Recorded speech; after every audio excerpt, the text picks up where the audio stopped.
কেৱল বিদ্যালয় শিক্ষাতে কৃতি শিক্ষকক সন্মানিত কৰাৰ কথা আহিছিল, কিন্তু আমি নতুনকৈ উচ্চ শিক্ষা ইনক্লুডিং টেকনিক্যাল এডুকেশ্যন তাতো আমি কৃতি শিক্ষক শিক্ষয়িত্ৰীক আমি সন্মানিত কৰাৰ কাৰণে সিদ্ধান্ত গ্ৰহণ কৰিছোঁ।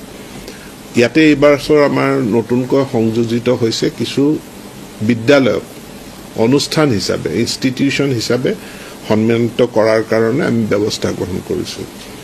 আৰু কৃতি শিক্ষক বাছনিৰ ক্ষেত্ৰত এখন SOP প্ৰস্তুত কৰি সম্পূৰ্ণ নিকা এটা ব্যৱস্থাৰ দ্বাৰা বাছনি কৰাৰ পদক্ষেপ লোৱা হৈছে।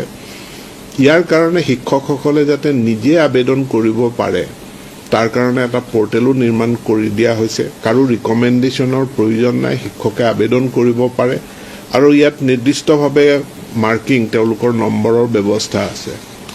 সেকেন্ডাৰী এডুকেশ্যনৰ 8 আৰু এলিমেণ্টাৰী এডুকেশ্যনৰ 7 গৰাকী তেওঁলোকক বাছনি কৰা হৈছে।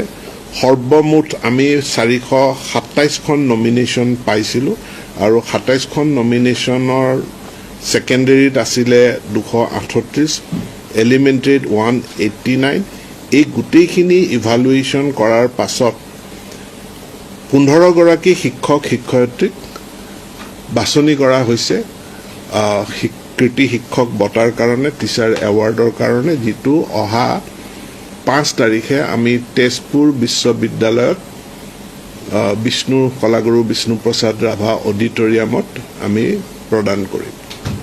ইয়াৰ উপৰিও আমাৰ উচ্চ শিক্ষা ডাইৰেক্টৰেট অফ হায়াৰ এডুকেশ্যনৰ আণ্ডাৰত মহাবিদ্যালয়সমূহৰ যিসকল গৱেষক শিক্ষক যিসকলে তেওঁলোকৰ গৱেষণাৰ কাৰণে পেটেণ্ট লাভ কৰিছে, এই পেটেণ্ট লাভ কৰা শিক্ষকসকলকো আমি সেইদিনাখন সন্মান জনাম। আমাৰ গোটেই শিক্ষা ব্যৱস্থাটো ৰাষ্ট্ৰীয় শিক্ষা ব্যৱস্থাৰ লগত সংলগ্ন।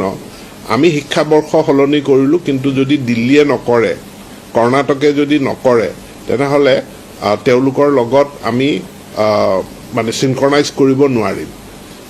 এতেকে আমি চুবুৰীয়া ৰাজ্যবিলাকৰ লগতো ভাৰতবৰ্ষৰ অন্য ৰাজ্যৰ লগতো যোগাযোগ কৰিছোঁ আৰু কমিটিখনে বিষয়টো চাব।